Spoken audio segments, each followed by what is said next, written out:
In the spring of 1995, a rural shelter near the American-Mexican border became the center of one of the most horrific unsolved cases in recent history.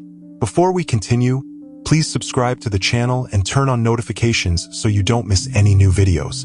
In a quiet border area, where desert landscapes meet sparse settlements, stood an unremarkable complex of buildings known locally as the St. Mary's Shelter. The building was constructed in the early 20th century and for many years served as a home for dozens of orphan children. In the early morning of April 23, 1995, something inexplicable happened. Overnight, all the children and staff of the shelter disappeared. 42 children and 9 adults. No witnesses, no suspects, no traces. Carlos Mendez, a construction worker, was the first to discover the strange silence of the building. He arrived that morning for scheduled roof repairs and found the doors open, but no one inside. The beds were neatly made, and on the kitchen counter sat untouched food prepared for breakfast. Nothing indicated panic or a hasty departure. Mendez reported his discovery to the local police, but what happened next still raises questions. The official investigation was strikingly brief. Just 3 days after the disappearance, local authorities issued a statement that the children and staff had been transferred to other institutions as part of an administrative reorganization. The shelter was quickly closed, documents sealed, and journalists were denied access to information. Relatives of the missing children and staff were told that their loved ones had been distributed to different facilities, but specific addresses were not provided. But what they would discover later would change everything. Maria Lopez, the aunt of one of the missing boys, did not believe the official version. She knew the shelter's director, Sister Elena, personally, and Elena had never mentioned any reorganization plans during their last meeting, just a week before the incident.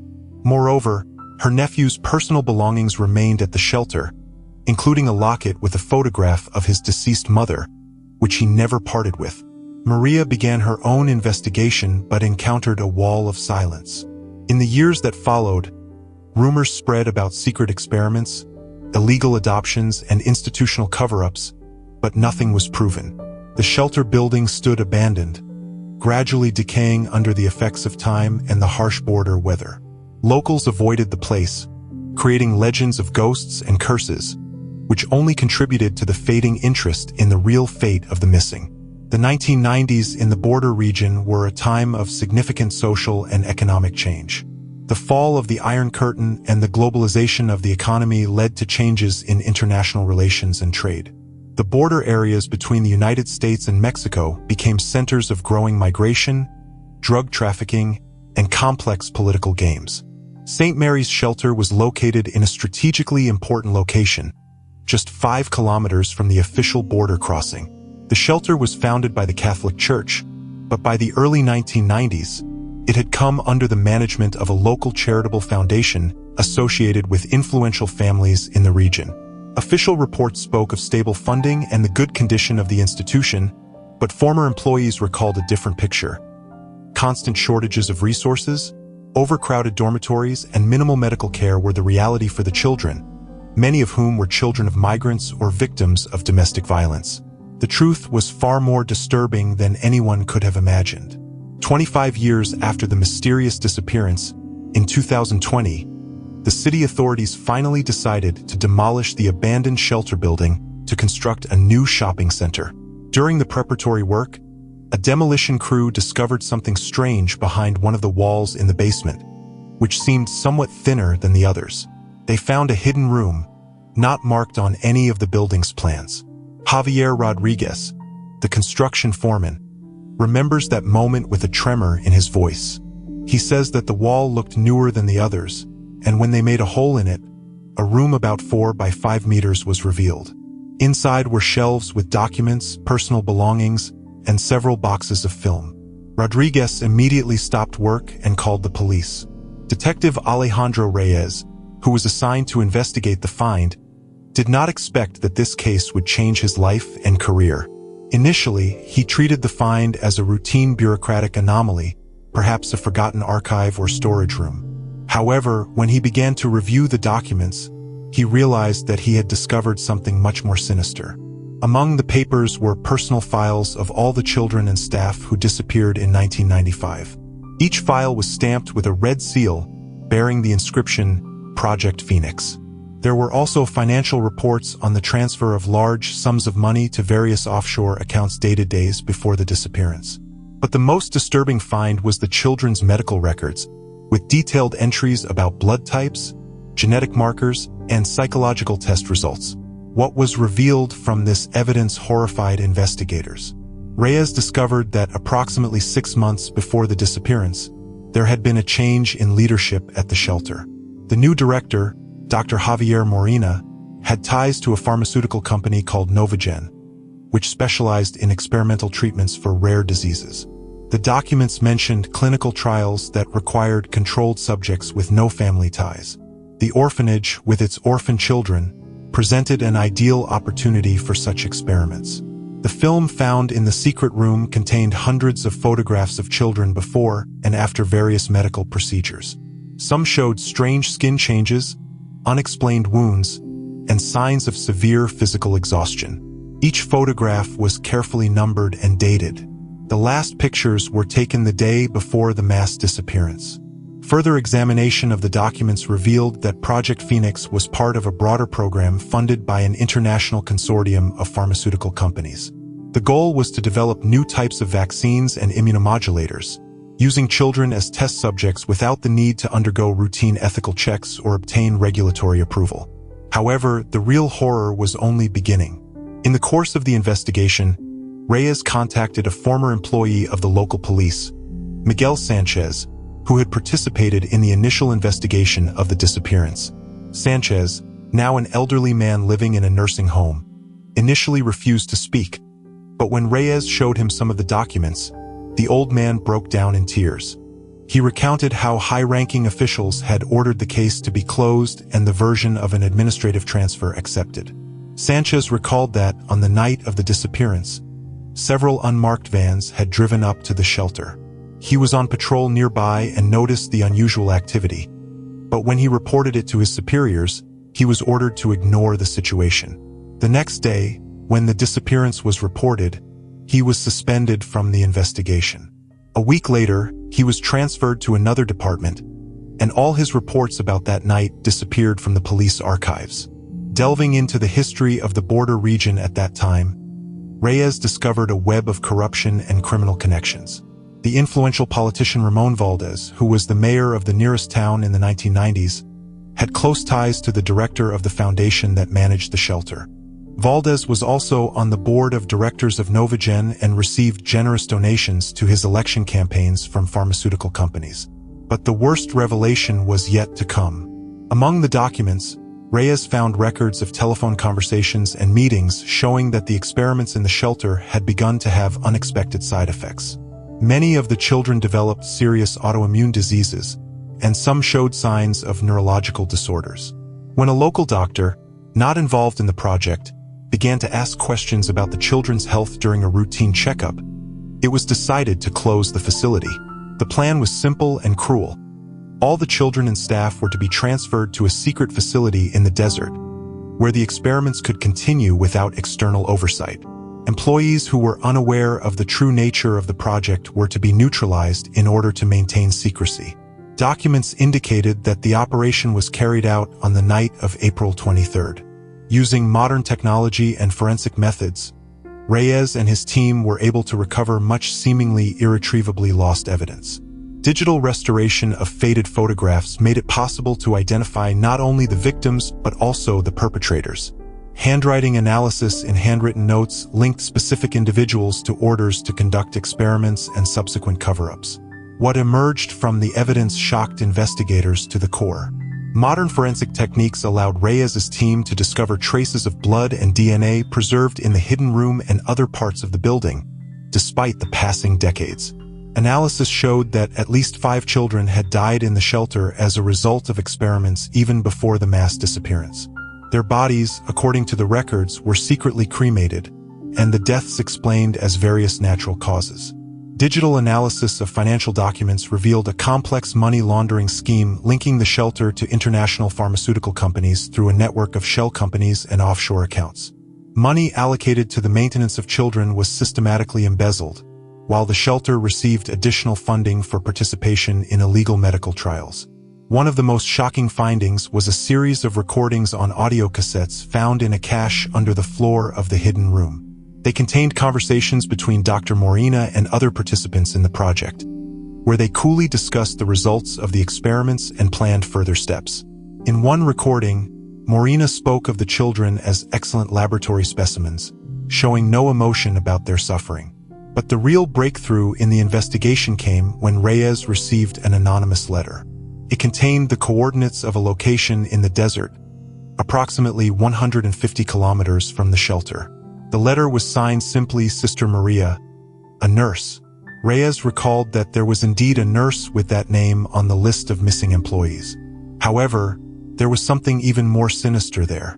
An expedition to the indicated location led to the discovery of an abandoned underground complex disguised as an old mine. The facility had long been abandoned, but the surviving documents and equipment left no doubt as to its purpose. It was a real underground laboratory, where experiments continued after the closure of the shelter. Forensic examination revealed the remains of several people buried on the grounds of the complex. DNA analysis confirmed that at least 3 of the children from the shelter and 2 adults, presumably employees, were among them. The causes of death ranged from multiple organ failure to severe infections, consistent with the side effects of experimental procedures described in the documents found. The investigation went international when links were discovered to similar cases in other border regions.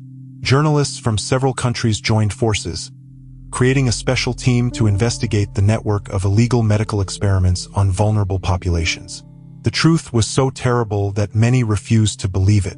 The revealed evidence showed that Project Phoenix was only one in a series of similar experiments conducted in various parts of the world from the 1980s to the 2000s.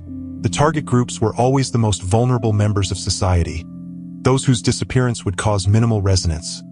Orphans, the homeless, patients in psychiatric clinics, prisoners, and residents of remote, poor areas.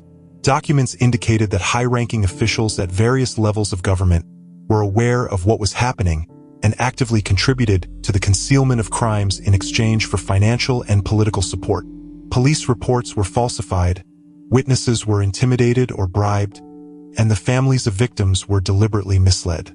By 2021, the investigation had led to the arrest of several key figures, including former Mayor Valdez and some pharmaceutical company executives. However, many participants in the criminal scheme had already died of old age or disease, evading justice. Dr. Morina, the main organizer of the experiments at the shelter, is supposedly hiding in a country that does not have an extradition treaty with the United States or Mexico. The fate of most of the children and staff of the shelter remains unknown. Based on the documents found, many of them probably did not survive the experiments. Those who survived may have been transferred for further testing to other similar facilities or sold for illegal adoption with altered documents. Some leads point to various countries in Latin America and Eastern Europe, but their exact whereabouts have not yet been established. Maria Lopez, who started her own investigation many years ago, did not live to see the truth revealed. She died in 2010 without ever knowing the fate of her nephew. However, her persistence and the evidence she collected played an important role in piecing together what happened. Her daughter, Elena, continued the work and supported a foundation to help victims of illegal medical experiments and their families. However, the most terrible discovery was yet to come. During the investigation, it was revealed that Project Phoenix was only the first phase of a much larger program. The ultimate goal was to create new types of biological weapons masquerading as ordinary vaccines. Such weapons could be used to target specific populations, causing them long-term health problems that would be difficult to link to a specific source. An international investigation revealed links between Project Phoenix and secret military programs of several countries. Documents indicated that the drugs developed during the experiments were tested not only on children in the shelter, but also on the civilian population in some developing countries under the guise of humanitarian vaccination missions. A journalistic investigation conducted by a team from different countries uncovered even more disturbing facts. Between the years of 1995 and 2005, An unusually high number of disappearances of children and young people were recorded in the border areas. Most cases were attributed to migration, banditry, or domestic reasons, but new data indicate a possible link to a network of underground laboratories. Technological progress has allowed researchers to discover evidence that was unavailable during the initial investigation. Analysis of satellite images of the region over the past 30 years has revealed several suspicious objects similar to the discovered underground laboratory. Most of them were located in hard-to-reach places and disguised as abandoned industrial or agricultural facilities. Biosecurity experts have expressed serious concern about the possible long-term consequences of the experiments. If the drugs developed were actually used on the civilian population, this could lead to unexplained outbreaks of disease or genetic anomalies that would only manifest themselves after several generations. Public reaction to the revealed facts was mixed. Many people refused to believe in the scale and brutality of the crimes committed against the most vulnerable members of society. Others demanded an immediate and thorough investigation of all such institutions and programs. International human rights organizations have called for the establishment of a special tribunal to investigate crimes against humanity related to illegal medical experiments. The families of the missing children and staff of the shelter finally received some answers, although the full picture of what happened remains unclear. For many of them, the revealed truth turned out to be even more terrible than years of uncertainty. However, knowing that their loved ones were victims of a criminal conspiracy, rather than simply disappearing without a trace, brought at least partial relief and the opportunity to begin the process of mourning and healing. The case of St. Mary's Shelter has become a symbol of institutional betrayal and corruption, the victims of which are the most defenseless members of society. It has shown how easily basic human rights can be violated when power and money combine to achieve immoral goals, and how difficult it is to resist this system for those who lack resources and influence. At the same time, this is a story about the power of truth and the importance of not giving up even in the face of seemingly insurmountable obstacles. If it were not for the persistence of people like Maria Lopez, Detective Reyes, and the anonymous nurse, the truth about the fate of the missing children and staff might never have come to light.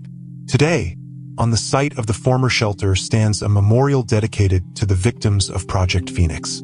A simple granite stele with the names of all the missing and the inscription, "The truth cannot be buried forever," serves as a reminder of the tragedy and a warning to future generations. The investigation continues, and new details of this dark story are revealed every day. An international team of investigators and journalists continues to search for surviving victims and bring all those involved in the crimes to justice. Many documents remain classified under the pretext of national security, but public pressure is growing, demanding full transparency and justice. This story reminds us that the most terrible crimes are often committed not in dark alleys, but behind the closed doors of respectable institutions under the protection of power and influence.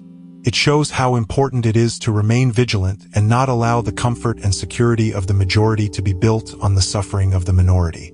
The case of St. Mary's Shelter also demonstrates the power of technology and journalism in uncovering long-standing crimes. What could have been forever buried in the archives and forgotten was brought to light thanks to the persistence of researchers and modern methods of evidence analysis. For the families of the victims, the discovery of the truth was both a tragedy and a liberation. Many of them had lived for years in limbo, not knowing whether to mourn their loved ones or continue to hope for their return. Now they can begin the process of saying goodbye and finding inner peace, although full healing may never come for many. Society has also faced the need to rethink its attitude towards vulnerable populations and the institutions entrusted with their protection. What happened at St. Mary's Shelter was not an isolated incident, but rather a symptom of systemic problems requiring systemic solutions. As a result of this investigation, changes were made to legislation strengthening oversight of children's institutions and medical research. New mechanisms have been created to protect the rights of vulnerable groups and channels for reporting possible violations. However, many experts consider these measures to be insufficient and call for more radical reforms. The story of St. Mary's Shelter continues to inspire activists, journalists, and ordinary citizens to fight for truth and justice. It reminds us that even the darkest secrets sooner or later come to light, and that the voice of one person refusing to accept a lie can ultimately change the world. But most importantly, this story teaches us to value and protect human dignity, especially those who cannot protect themselves. It shows that the true measure of a civilized society lies not in its technological achievements or economic indicators, but in how it treats its most vulnerable members. The case of St. Mary's Shelter is not yet closed, and many questions remain unanswered. The search for surviving victims and the prosecution of all those responsible continues. Perhaps the full truth will never be known, but the facts already revealed have forever changed our understanding of what people are capable of when power and the thirst for knowledge are devoid of ethical constraints. Don't forget to subscribe to our channel and share this video with your friends. How many more similar stories do you think remain hidden from the public? Leave your comments below.